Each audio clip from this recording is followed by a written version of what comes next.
Number one, no one is like me.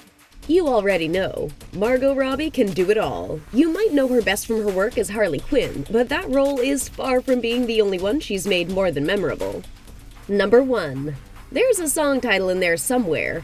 You already know the first Suicide Squad was about a whole squad of your favorite villains. Margot certainly stood out amongst them, and it wasn't only because of her striking appearance. Margot's mad improv skills probably helped. But more on that soon. You might agree when we say that Margot has something else about her, a special kind of charm. We know you loved her on-screen performance as Harley Quinn, and we hear that the entire crew enjoyed working with her on set too. Number 2. She's no stranger to snakes. You might have heard that on the set of Suicide Squad, actor Jared Leto developed an odd habit of giving strange gifts to his Suicide Squad co-stars. This may have led to some awkward situations, and it seems like no one was spared. Jared gave Margot a gift from the Joker too. I opened a box and there was a live snake in it. And although that may have terrified other castmates, Margot didn't seem to mind. She explained, I had snakes literally in my house growing up, not on purpose, they would get into the house or whatever. Number 3. She'll do it live.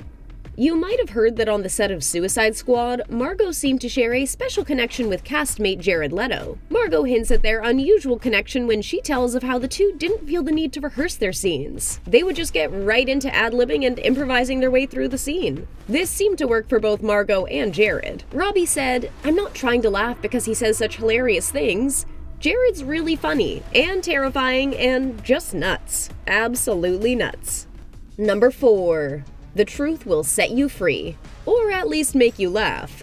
Margot shared a number of funny moments with co-star Will Smith, who she also established a friendship with. Between takes, Will would make her laugh, scare her once in a while, Jesus. and they would also tease each other a lot. We're bad guys. It's what we do.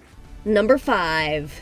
Just take a seat and have a look through the catalog. You want to try to still freehand? Freehand. Freehand. There was another challenge for Margot, but this one you might say she made for herself. Margot likes to give people tattoos. You heard that right. Robbie said, "First, I had to really beg people, and then it kind of became a thing." After Suicide Squad, it seems that more than a few people wanted a Margot memento tattoo, but one of them didn't quite get what he was looking for. Margot explained, "I was writing a word and I spelt it wrong." The story goes that Margot had to write the word squad spelled SKWAD, but something went wrong. Margot said, I went straight from the S to the W. "Poor guy. He'll probably never forget working on set with Margot Robbie, or his trip to Margot's tattoo parlor." Number 6. No boys allowed. Okay, well, maybe a few. While Margot seems to be able to make friends anywhere, you might agree that she liked working with her female castmates the most. When asked who she thought was the most attractive Suicide Squad member, Margot said, I'm sitting next to her. and pointed to Cara Delevingne. Birds of Prey had a female squad of villains, and for Margot, it was a special experience to work on because you don't often see so many women in action movies. For Robbie, it's been a while since she saw one that really did it for her. Margot had a lot of fun with her female co-stars while making Birds of Prey. They even made a song about the film. With a hip, kick, and a knee in the dick. Number 7. Done makeup and ready for more makeup? You might say that playing Harley Quinn became quite an experience for Margot Robbie, and there were some challenges along the way. Before Margot even stepped onto the set of Birds of Prey, Robbie had spent 2.5 hours in the makeup chair. You might find it surprising that, according to Margot, 2.5 hours was quite a relief. Full body paint. That takes a long time. In the first Suicide Squad movie, Margot's transformation would take as long as 6 to 7 hours. So how does that add up, you ask? Margot breaks it down for you. Then you've got to do multiple sealers and skin prep and blah, blah, blah. It's not easy being Harley Quinn. Then you got to do all the tattoos. Then you got to do the wig. Then you got to do the face. And then you got to do the continuity, blood and bruises. Number 8. Egg sandwich. Hold the eggs, please. You might have heard there was another challenge facing Margot on set. Having to eat Harley Quinn's favorite egg sandwiches turned out to be a chore, because Margot is allergic to eggs. The actress explained, "There is protein in chicken egg whites that can give people migraines, and I get it." Luckily, the crew was able to help her with these dietary restrictions by replacing the chicken eggs with duck eggs for her on-set meal moments. With the perfect egg sandwich. Number 9. Hey, she's walking here. Working on The Wolf of Wall Street meant that Margot had to learn to speak with a Brooklyn accent, so she met with an acting coach. Margot recalls one of the dialect coaching sessions. Okay, pretend that you've got acrylic nails on and they've just been painted, so they're still wet. Margot thought that was great, but how would she do the accent? And the coach said, just do it.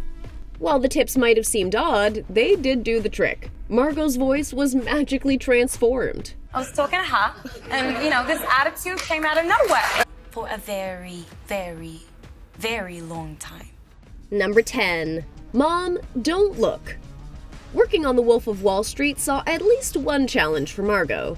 You guessed it, it was about appearing nude on set. But this wasn't because she was too shy. Robbie once stated that she would agree to take her clothes off in a scene if it was necessary.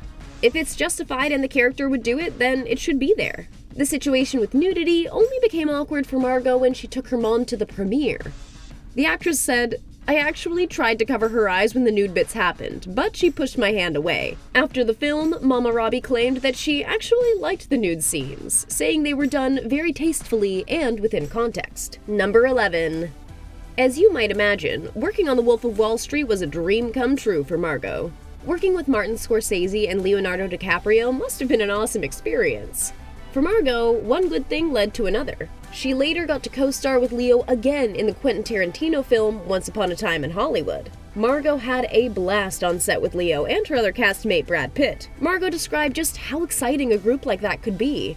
I don't know how much I'm elevating the situation, but definitely just Brad and Leo is like, people just lose their minds. Number 12.